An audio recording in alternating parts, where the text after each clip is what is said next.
Hey, good morning, good afternoon, good evening, wherever you may be. Scott Luton and Jake Barr here with you on Supply Chain Now. Welcome to today's live stream. Hey, Jake, how you doing? Trying to recover from the weekend's events. Oh, yeah? What? I know one massive event you're talking about, but did you have any sports distractions, hopefully? Obviously had sports distractions. I have 4 grandchildren, so there's always a sporting event going on, Scott. Come on. That is good. That is good. And, as I've shared here before, my son Ben is trying out for his football team. So they're deep into conditioning right now. So it's a whole new world, brave new world for one Ben Luton. But hey, Jake. I loved his comment about his coach. We may get to that here today. But folks, welcome. It's The Buzz every Monday at 12 noon Eastern time. We discuss a variety of news and developments across global supply chain and business. News that matters is what we like to call it. And The Buzz today is powered by our friends at Altium, a global software company accelerating the pace of electronics innovation. You can learn more, folks, at altium.com. Now, Jake, we got so much to get into here today. We're going to start with the main event that you were talking about earlier, some of the global business impact related to the military strikes on Iran. We're going to be talking about the industry, how it's still abuzz with the Supreme Court's actions on tariffs. Stay tuned for that. We're going to share some of the trends taking place in the food industry. We're also going to be diving into the smartphone industry and some of the hurdles at present and ahead. Plus, on a much lighter note, we're going to share why Automatic for the People isn't and wasn't just the name of a best-selling REM album. So stay tuned for that as well. Now, Jake, as you know, we had a great special guest lined up for today, but folks, Jeff Metersky with Gaines is under the weather a bit. We wish him all the best, and we look forward to having him back with us soon. So, Jake, you're stuck with me. You ready to go for the buzz here today? I am, but this just proves Jeff can occasionally have a problem because he's brilliant when it comes to mathematical models and actually designing things, but he forgot to design in his own illness. He can see almost everything. Is what you're saying, Jake. Almost everything. Well, folks, stick around. Big edition of The Buzz, powered by Altium, all right here today. The first installment of The Buzz for the month of March. Okay, so Jake, before we get into some of the outright news items, we want to hit 4 things on the front end. And we're going to start with some more difficult topics because in the most recent edition of With That Said, which published over the weekend, we led with some of the ramifications, as I've mentioned, for global business related to the ongoing military strikes on Iran. Now, there's 2 things I should say up front.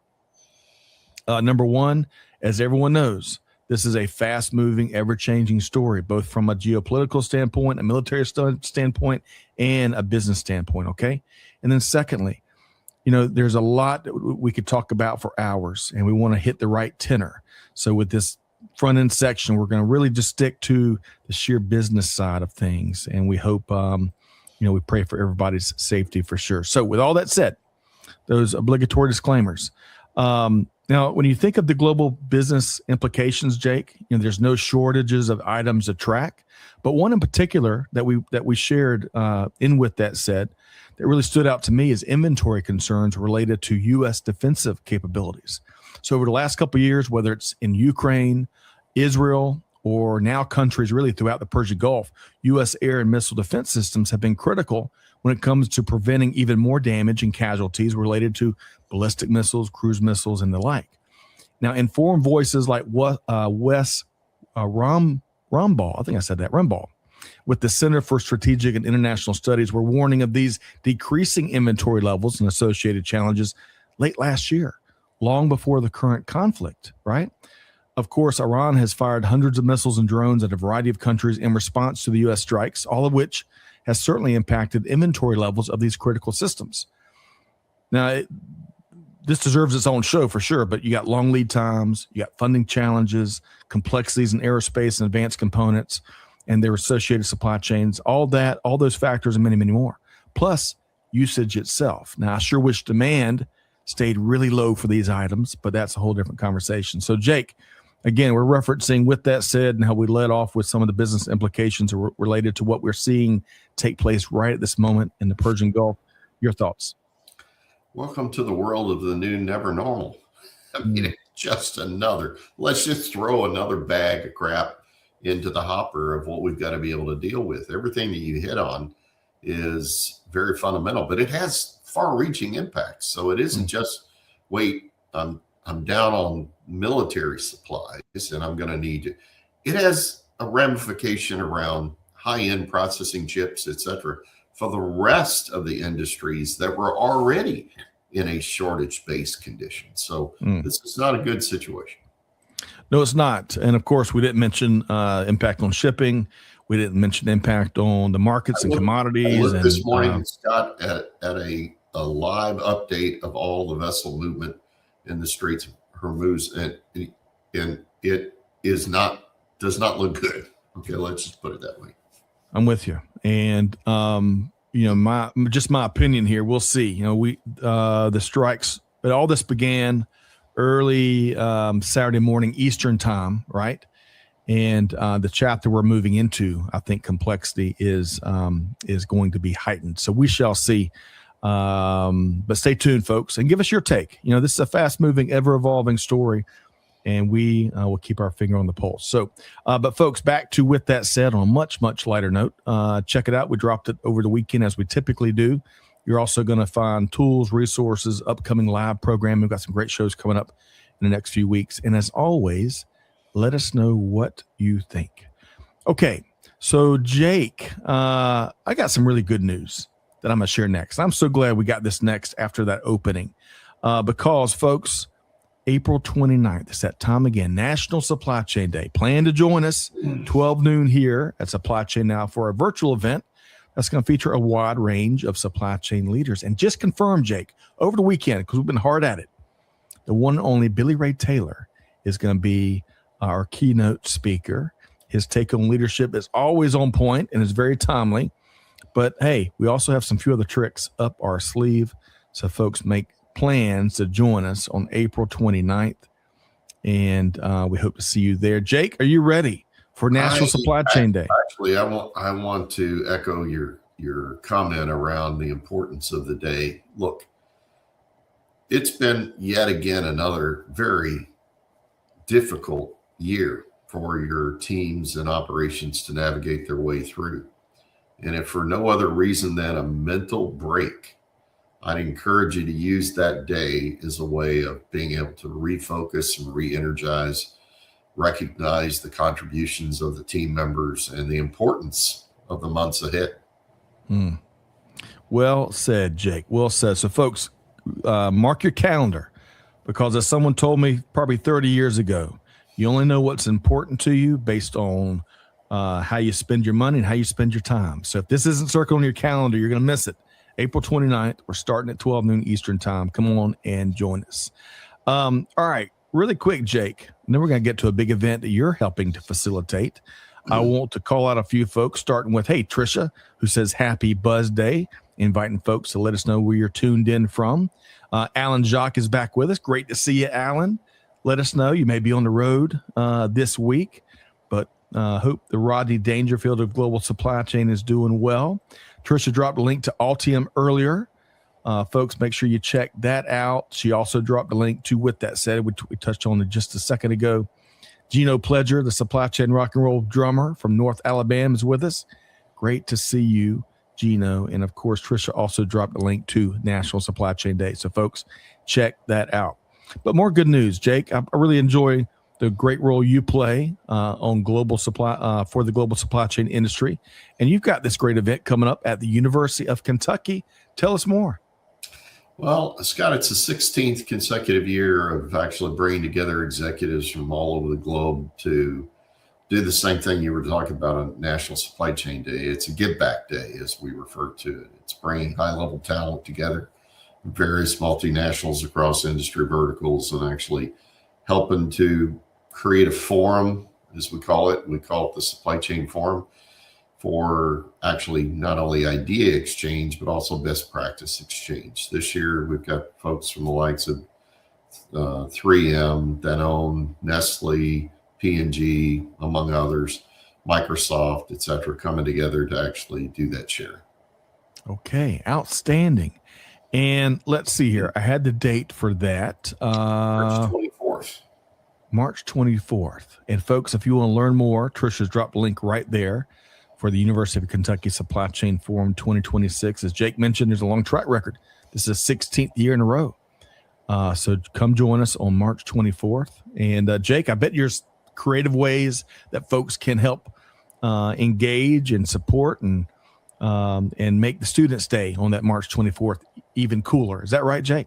Absolutely. Yep. So there's breakout sessions with breakthrough projects that a number of masters of supply chain candidates have led for different companies that'll be on display as well. Okay. And I think I saw that the supply chain whisperer is going to be there in attendance. She is indeed. She'll be on one of the panels. Outstanding. So big shout out to Christine Barnhart. Appreciate what they're doing and all the leaders that give time to this great session. So folks, check it out. All right. So before we dive into the news, Jake, I got one more. You know, we'd love to share resources around here at Supply Chain Now. And I got to ask a question, folks. Can you relate to any of these things? Lost assets, idle equipment, your team's losing productivity while they search for missing containers. Oh man, the headaches, right? Well, as we all know, when you lose visibility across your warehouses or your yards or your facilities, it becomes a bottleneck to your growth and a big hit on your margins. Our friends at Juxta deliver affordable sub-meter asset and personnel tracking that covers anywhere on Earth. And their solutions are deployable within the hour. Deployable, I should say it a little better, deployable within the hour. And you don't have to figure out how to use expensive beacons or cameras, GPS, or other hardware. We invite you to book a demo with Juxta today to unlock hardware-free end-to-end location visibility for your logistics team. So check it out. Trisha's dropping a link. And let us know what you think. All right, so Jake, we got to get to work. We got some more news stories here on The Buzz, powered by our friends at Altium. First up, one of our favorites has weighed in on what was the big story a week or so ago, right? That's changed a little bit, but still a big story. But Kevin O'Mara weighed in on the recent decision by the U.S. Supreme Court on the Trump administration's ability to implement tariffs. Now, Jake, I'm going to unpack this a little bit. This is a really great read, folks. We're going to drop the link. Check it out for yourself. But I'm going to unpack this a bit, and then I'm going to invite your commentary here. So, again, Kevin O'Mara with 0100 opined in a recent edition of The Signal from 0100 that, one, organizations and business leaders that can play politics in an era of activist trade and industrial policy will find success more often. But it's critical to those same business leaders to focus at all levels of government, not just the executive branch, right? Get into local politics, regional politics, you name it. Kevin also sees the Supreme Court decision, somewhat counterintuitively, as an accelerant to the demise of unrestrained globalism, as he put it, as regional and even local closed-loop supply chains will continue to gain traction. In fact, when it comes to global trade shifts and its ensuing economic impact, Mark Zandi, who serves as the chief economist over at Moody's Analytics, is quoted in this article as saying, quote, the U.S. is pulling away from the world. The rest of the world is now pulling away from the U.S. Deglobalization is a weight on the economy, and ultimately, the end state is a weakened economy, end quote. The article also points to consumer sentiment, including one survey that polled 14,000 consumers in October 2025. Two of the big findings: 48% of U.S. consumers say they would pay more for products made closer to home, and 73% of Chinese consumers said the same. And that's going to be interesting to monitor and see how much it carries over from the survey responses to actually opening your wallet and making those purchasing decisions. When it comes to talent, one final note here. Kevin writes, quote, 0100 analysis of supply chain talent data shows a big uptick in recruitment of political skills, with tariffs and trade policy hiring up by 51% and 115% respectively over the past 2 years, end quote. So Jake, there's a lot here. It's a great read. If folks aren't signed up for the Signal, they got to be. Your thoughts, Jake? Yeah, look, I love Kevin's opinions. He's one of the top 5 strategists around supply chain on the globe. He's on an unparalleled league of capability. I think you could actually misread perhaps some of what Kevin is there based on some of the phrases. You know, he really wasn't implying to play politics. What he was really implying was, look, you need to get your house in order. You actually need to take an aggressive position of actually, we've been preaching and pounding the table around the need to look at various scenarios and options around the implications of certain dynamics and things that would impact your business operations. And what he's suggesting is that you actually become more aggressive in providing those who are in those positions with solid, defendable information that actually suggests, hey, this would be a bad policy to take up, and here's why. So equipping people with knowledge is power, right? So I wanted to make that point. The second is, look, he's stating the obvious. Look, local for local capability makes sense for certain verticals, right? Because there are certain verticals where that just simply isn't going to be the case. So it's going to be a mix forever of regionalized, localized, and or combination of global supply chains, right? Just simply because of scarcity of goods or technology or whatever you need to be able to make your operation run. But a lot of solid points. But I would suggest, one of the big takeaways there is really saying, hey, you've got to be more aggressive in getting out in front instead of acting it more now today in a reactionary point of view. That's right. And two things there. So it probably depends on anyone's definition. When you hear play politics, for some that might take them to the good old boy approach, right? Which is not so savvy, not so savory for many folks, or take what you're talking about, Jake, which is get informed, get aggressive, inform, educate, leverage your influence that you do have and levels of government at all levels. So it's a great call out there, Jake. And then secondly, kind of going to one of the points you made, and I think it's in the subtitle here, which I like. That was a big theme. See there, politics has made a wait and see approach a losing strategy, which is on the tail end of your comments there. So folks, check it out. Trisha's dropped a link to this. And again, I would encourage you, just my vote, sign up for the Signal, because it's usually very thought-provoking and on point. And share it with your teams. See where discussions take you. All right. So, Jake, hey, one quick question, Jake, before I leave and go to the food industry. That last note about hiring for talent that has political skills and the ability to decipher and probably communicate on tariffs and trade policies and the like, that hiring is shooting up. Any comments there, Jake? I mean, we probably should expect it, but your thoughts? You've got to be able to translate your data into a business case and then into a language, just like you are in the boardroom, that makes business sense, right? So hiring the people with experience to actually go over and explain to legislators, legislative bodies or committees or individuals, what is the implication if you were to drift left or right on these kinds of policies? Let me give you the data of those companies that you represent, and here's what will happen, right? Right. So, folks, that's just like the reason 1,227,483 why it's so important to tell a story. And the types of stories that we've got to tell are only growing. So stick around for more on that. Jake, let's shift over to an food industry story that's going to make me hungry, very hungry.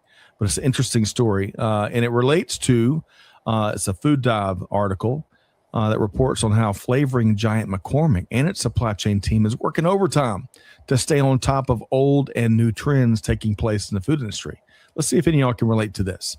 So some of those trends that companies are coming to McCormick to help them with is eliminating artificial ingredients and colors out of different products, reducing salt, fat, and sugar. That's not fun. Or adding trendy ingredients such as new spices and flavors. 2024 article points out was all about the dill pickle flavor. Lots of dill pickle chips and spicy dill pickle chips. Yeah, I'm thumbs up there too. And then it also points out McCormick holds that black currant, right, was the 2026 flavor of the year, which I find to be interesting. Younger consumers love to experiment with new flavors. A study by Chicory showed that more than 90% of Gen Z and millennials say that they actively seek out new flavors, both in foods and beverages. All of this, of course, puts a priority on reformulation and innovation and manufacturing production, so new products or twists on current products can be rolled out in an expedited fashion to the marketplace. So McCormick's wonderful supply chain team certainly has its work cut out for it.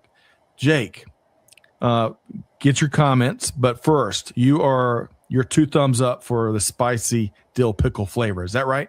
I am. Okay, good. Make sure we're on same team dill pickle there. But in a broader sense, your thoughts on what's going on in the food industry? Actually, it's the age of personalization, right? It's the ability to say, look, I'm into the nuance of me being able to formulate or see what the flavors that actually make me interested as a consumer of it. I want to give a huge shout out to the McCormick team and Whitney Schlesinger as an example, an executive there who's really helping to move the dial. I mean, this is a great, McCormick, in my opinion, is one of those great stories over the last 18 to 24 months of a company that really has gotten it, understood that the supply chain can be an engine to growth for them, and have really stepped back and reassessed what levels of agility do they need in order, whether it's packaging, the ingredient sourcing, being able to do the formulations, getting them out into the marketplace, and actually sensing the information that's coming from the new gen, right?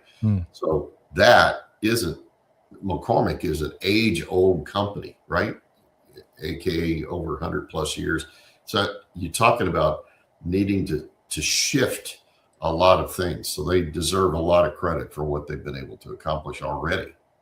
And they're not. No doubt. Well said, Jake. So folks, go check out the read and give us your take, not just with McCormick's, but what you see taking place across the food industry. And to Jake's second point, I was able to sit down, thanks to Jake, at Gartner Supply Chain Symposium last year and talk with Whitney. And that was a great interview. You can find that over on our YouTube channel. Maybe if Trisha and Amanda can bring that link and drop it in the comments, that would be terrific. And that reminds me, too, we're going to be talking with other movers and shakers like Whitney at Gartner Supply Chain Symposium this year. And that is just about 2 months and a week or so away. Jake, you're going to be there too, right? I am. In fact, Whitney will be there again. Actually, she's a great person for those in the audience that really want to connect with a leader that gets it on how to engage, enroll, and motivate their folks. So she's one of those folks I can guarantee that will be celebrating National Supply Chain Day at the end of April. Outstanding. Folks, go check out that great sit down with Whitney. Very fascinating. I can't believe it's been almost a year since we did that. Let's see. Amanda says, Miss Vicky's spicy dill pickle kettle chips are so good. Got to keep the bag away from me. Absolutely. Those are good. Amanda also drops, there we go, link to Whitney's interview right there from last year. So folks, check it out. Hey, before I leave McCormick, I got to say, Jake, because McCormick has a really big portfolio of folks. You may not be aware of that, but one of our favorites here is Frank's Red Hot. And I think they had a commercial campaign for quite some time. I put that stuff on everything. Well, my son does put that stuff on just about everything, especially our breakfast sandwiches we make around here. Jake, what's one of your favorite McCormick's products? Actually, the dill pickle is my favorite. Okay. All right. You're keeping it real. Okay. All right. Well, folks, go check out those links. Let us know what you think. I want to share. Let's see here. Got another great resource. We had a great webinar last week with our friends at EasyPost, and a great resource that came out of that was right here. So you folks, LLMs and shipping, as we all know, are already here and being used every day, but a lot of teams, well, they haven't quite caught up. organizations are using them, from ops triage to Wizmo responses. Some shipping teams are even using large language models to think faster, act smarter, and deliver big outcomes. We invite you to check out this practical guide where they keep it real as well in terms of what's actually happening, where the real opportunity is, and some of the limitations that LLMs are going to have. So go check that out, and check out the title here, LLMs in Shipping, What Teams Are Already Doing with or Without Permission. All right, so Jake, let's see here. Up next is an interesting read when it comes to something we use every day, maybe every hour. If you're my kids, perhaps every single minute. We're talking about smartphones, right? But smartphones may be heading to all-time highs when it comes to their prices. I was checking earlier as I was getting ready for this story. I'm finding the current iPhone, in some cases, $1,100-$1,200. Wow. And one of the big factors there, right, is because there's quite a shortage of memory chips, as AI data centers are depending heavily on this type of semiconductors. So the demand has gone through the roof.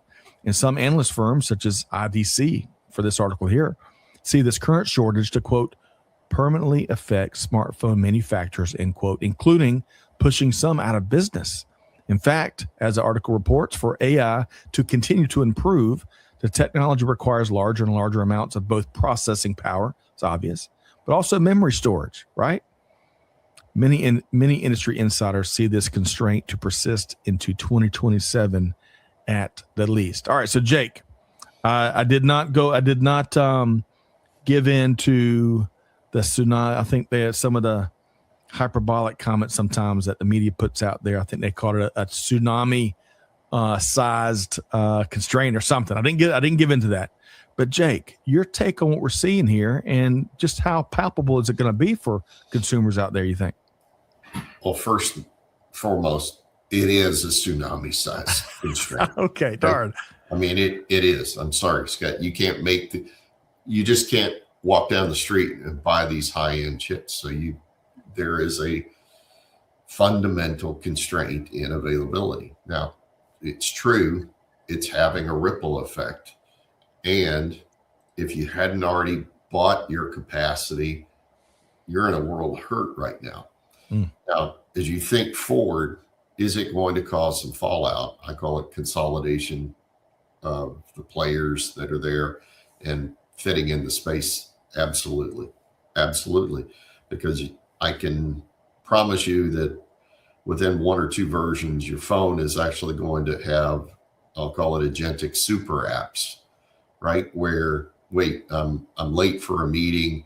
And so without even, it knows I'm running behind, it's going to actually find me an Uber to get me to the place I need to be, or to reschedule my airline flight without me giving the first command to it, right? And it's going to bring me options for being able to do that. So we're in a spot, we're in an arms race for both the capacity, and there's multiple needs for that available capacity. So tighten your belt.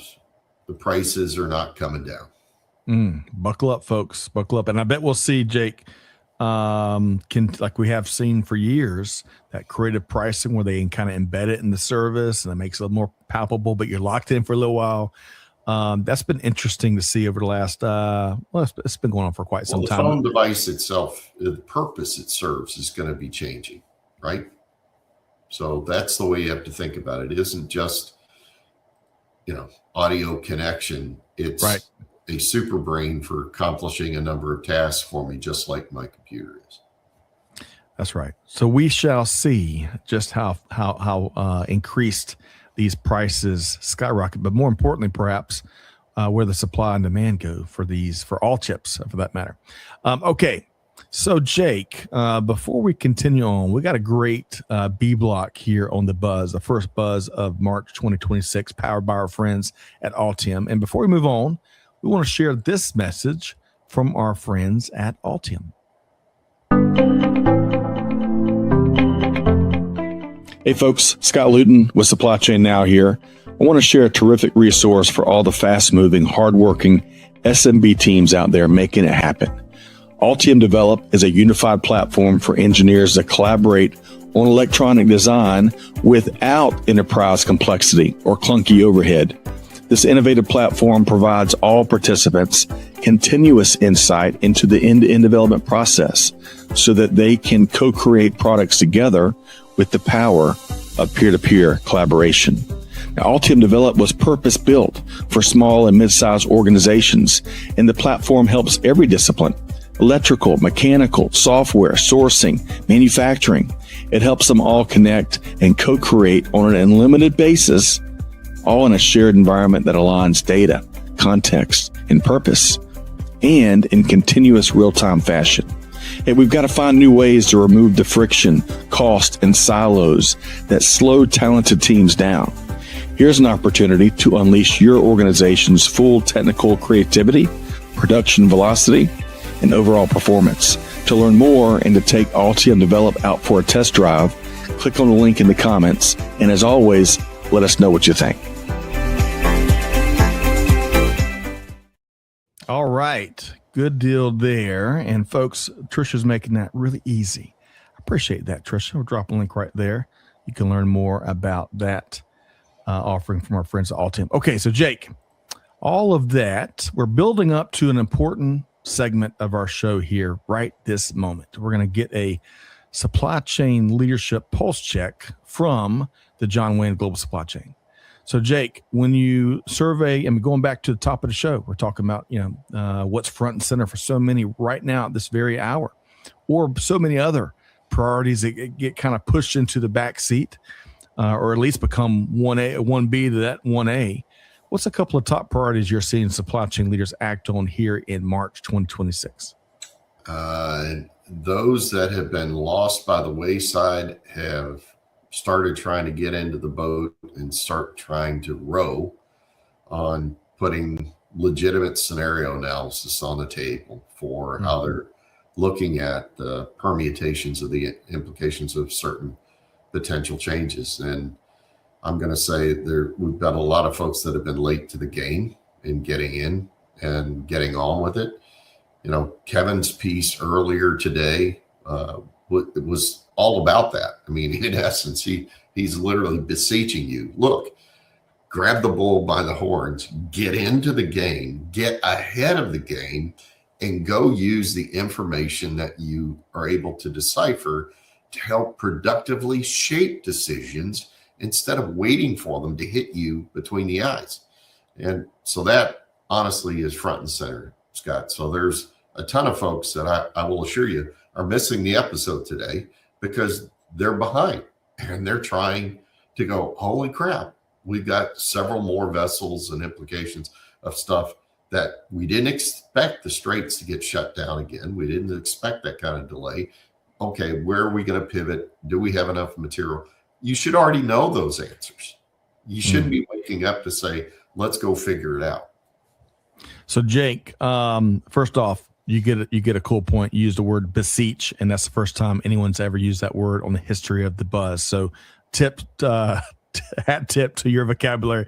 Secondly, when it comes to, you mentioned scenario modeling, and it really, is there any excuse for not leaning into how we've got to use technology so that we can not only be more prepared, but be able to better predict and be better prepared for all the various contingencies that we may, and our supply chain teams may find themselves in? Jake, what's the last excuse folks are using out there? I'm stupid.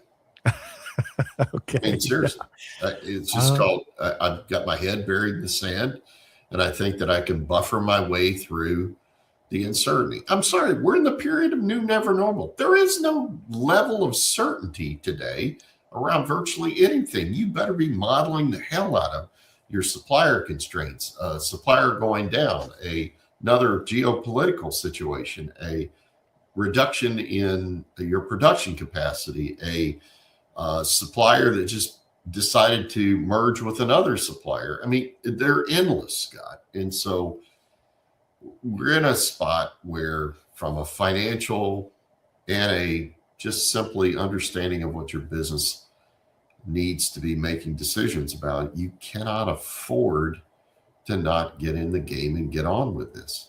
I literally was looking forward to having the chat with the Gain team today because, there are one other players out there that actually plays in that space. Well, we're going to get, well said, first off. And secondly, we're going to get Jeff Metersky back soon. I wish him well. I tell you, it's easy. We're all moving and traveling and making it happen. It's easy for our immune systems to take the day off, right? So we'll get Jeff back soon. Okay, but Jake, one of the things I was going to touch on, because you mentioned, kind of access to information. Well, folks, if you don't know, some folks view us live here on The Buzz every Monday. As we know, we kick off at 12 noon Eastern time, usually for about an hour. Well, then if you don't know, because if you can't make it live, you can join us. We usually restream The Buzz at 11:45 p.m. Eastern time for other parts of the world where it's more convenient, right?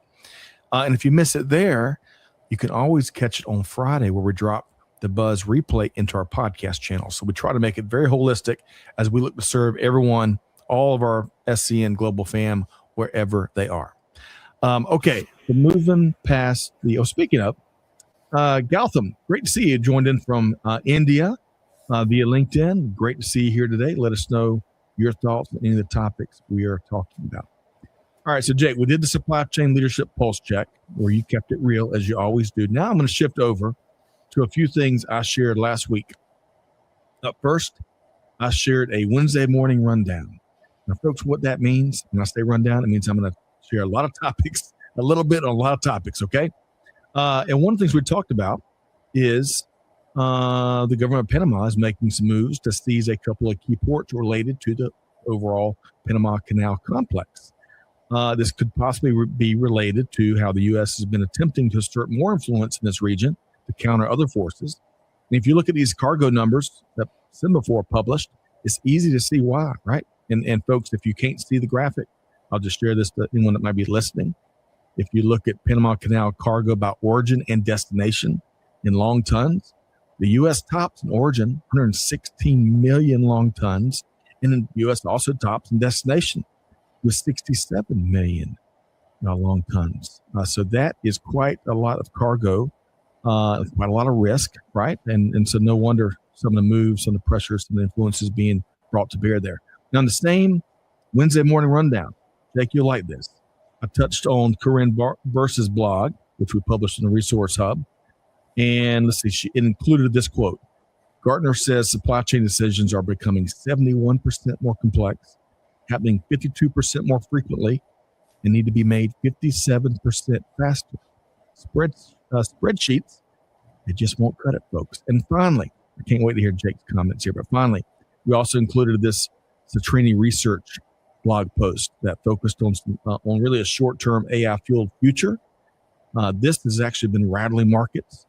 And as they say, it's not a prediction. It's a scenario, a deep dive scenario.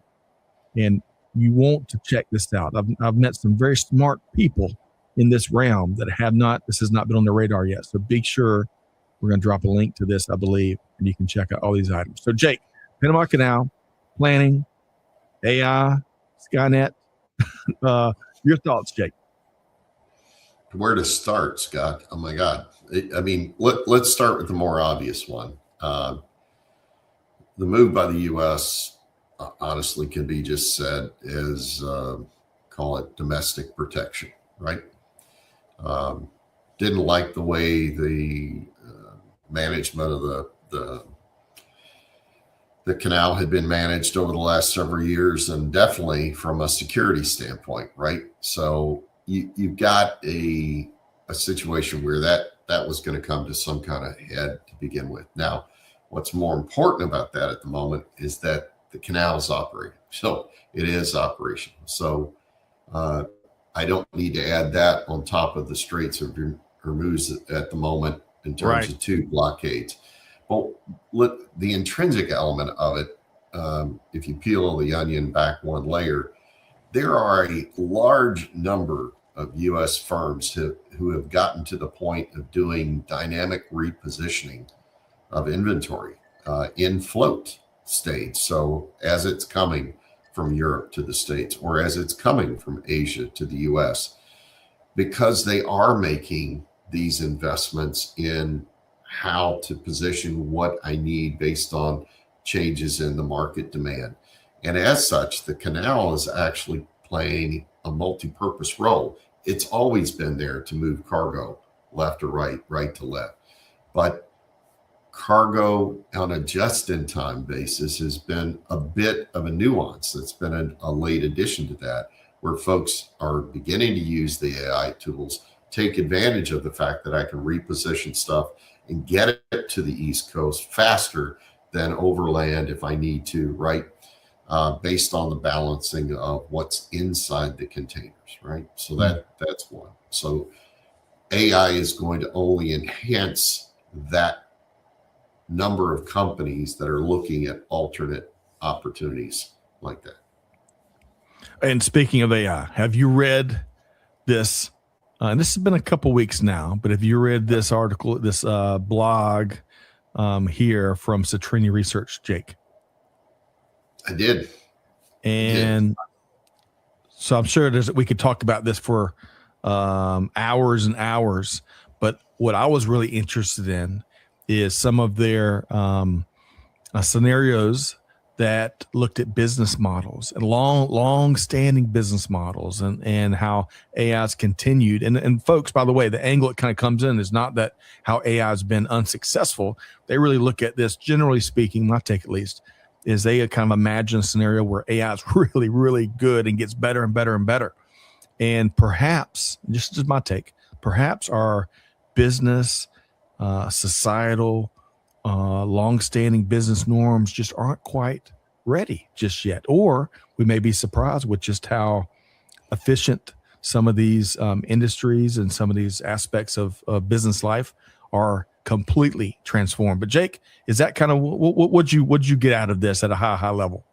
Look, the development that's occurred just in the last 3 years is speeding up. It's not slowing down. So you are correct. I think one of their assessments of, hey, it's going faster than societal norms of what I'm used to be comfortable with.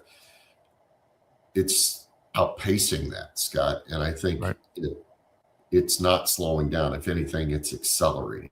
And so a lot of the ways that we think about how we get served, service, and or insights of what we're going to do or take action on are significantly changing, right? Yes. I would love to say that even with what we've done in the last 6 months alone on agentic, right, is going to stabilize. No, it's actually, I've worked enough with folks out in the Valley.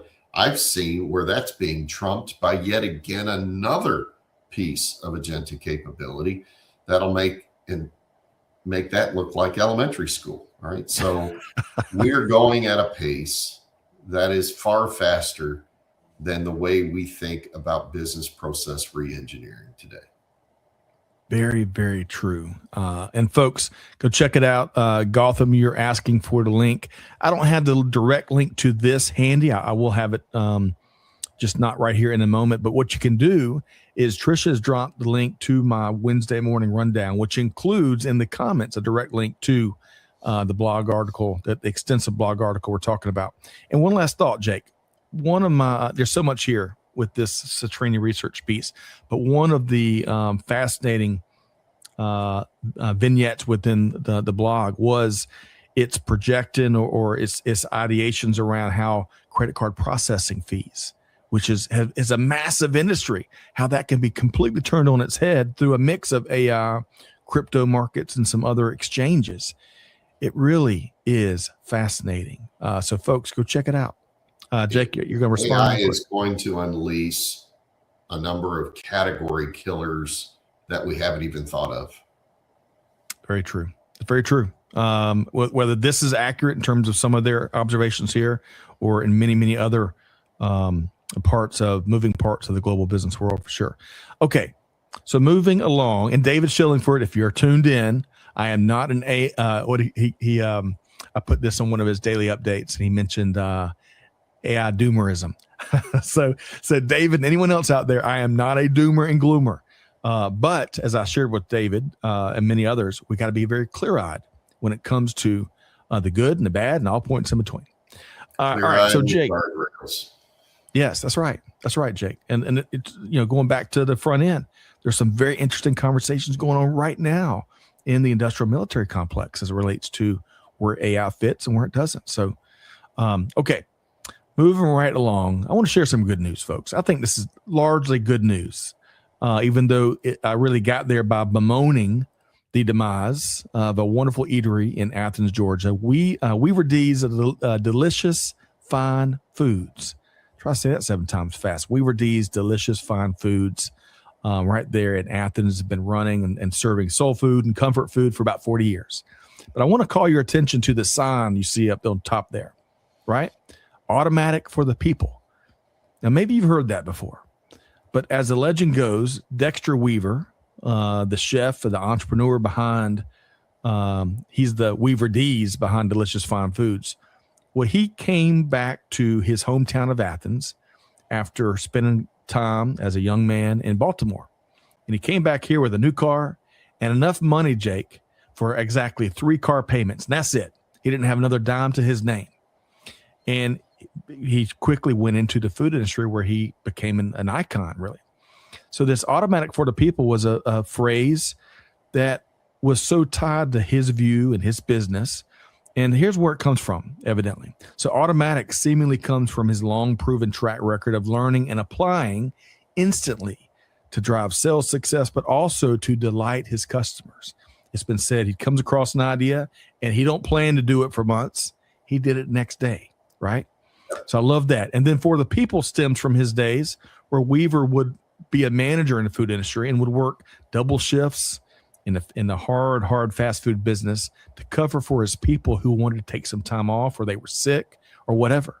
So eventually all that would come together and automatic for the people would be found on his sign. So then in 1992, arguably at the height of REM's success, the alt rock and roll band that was founded in Athens, well, they needed a new name for a new album, Jake.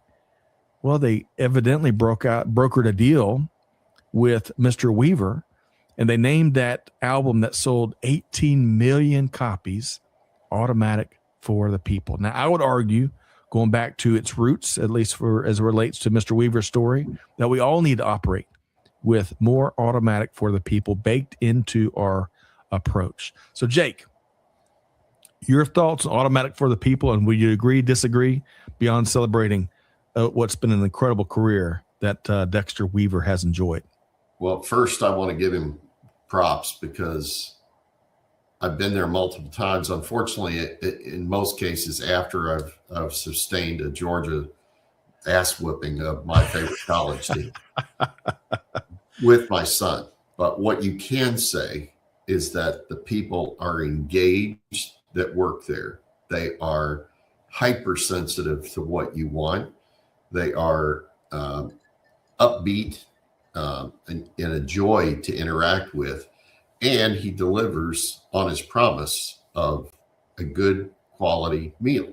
So when you think about it and put it in business context, what do you want? You want engaged people that have the same vision that you have for the business, that actually are encouraged to look for change and opportunity and then embrace that change.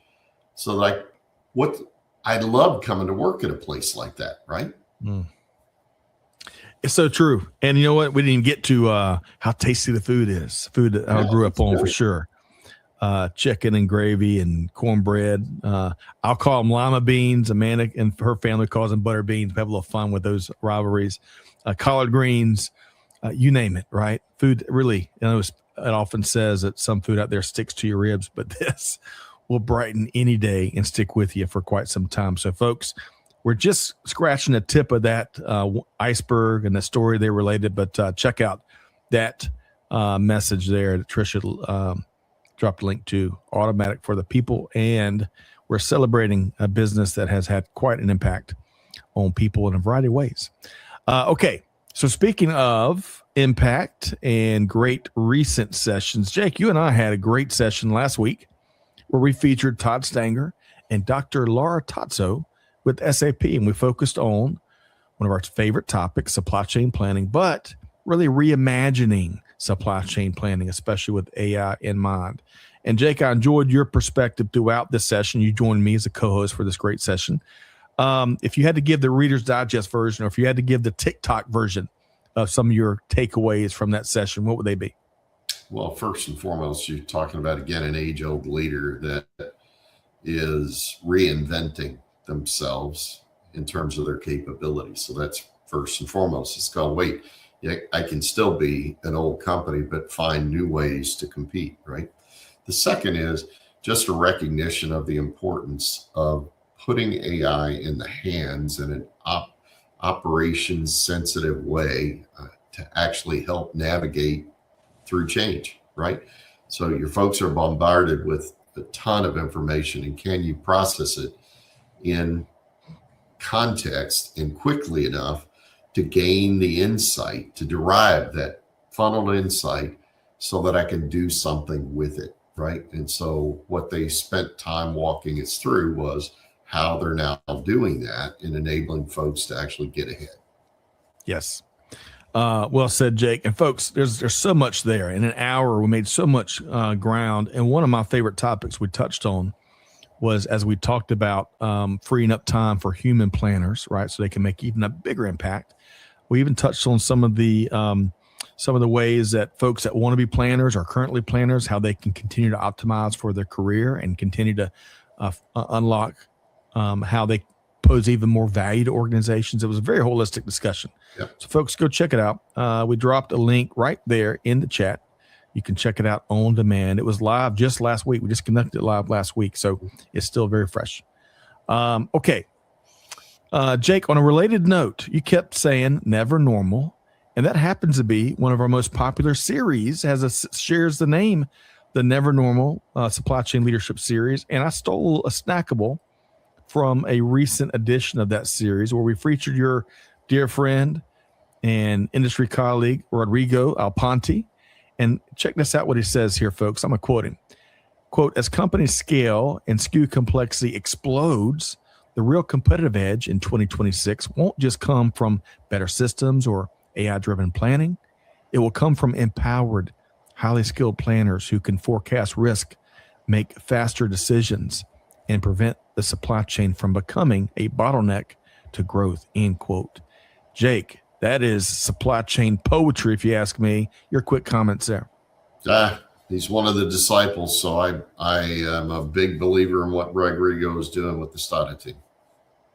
Well, folks, we got a link to that. Rodrigo and Mike, and we had an incredible panel.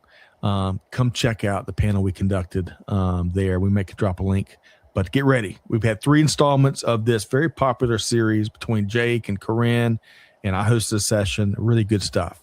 It's must-see TV for sure. All right, so Jake, man, I really wish. I've been having too much fun. I wish we had a couple more hours here today. We didn't talk to Braves one time. That's because I'm not sure what we got yet. So once I have a better sense of that, I'll be ready to either talk trash or take my weapon. We'll see. Really quick, I missed someone earlier. We try to recognize as many folks as we can. Emmanuel from Lagos, right here on LinkedIn. Great to see you, Emmanuel. Hope this finds you well. And again, as always, we enjoy anybody's take on anything we're talking about here today on The Buzz. Trisha came through. Here's the Never Normal series that we were just referencing. Go check that out, folks. It's on demand. You're going to enjoy that conversation where Rodrigo and friends really brought it. Okay, speaking of Jake, we're going to be at Modex. We're going to be at Gartner Supply Chain Symposium, and that's just on the short-term horizon. We're also going to be at American Supply Chain Summit and plenty of others. I think we got close to a dozen events we're going to be at this year. You can find all of our event-related programming as well as our live programming like The Buzz right at our live programming tab at the new supplychainnow.com. And I also would love to invite you to come check out our resource hub. Folks, we referenced Corinne Burse's great blog earlier. You're going to find about a dozen written interviews we just released from conversations we had at Manifest 2 weeks ago, white papers, ebooks, blogs, you name it. go check it out at the Resource Hub, and you're going to find that right there at supplychainnow.com. Okay. And Trisha's also dropping a link. Thank you, Trisha. You and Amanda, big shout out to you both. Thanks for all the great support in production. All right, so Jake, you stay on the move. Simple question as we wrap here today. How can folks track you down and connect with the Jake Barr?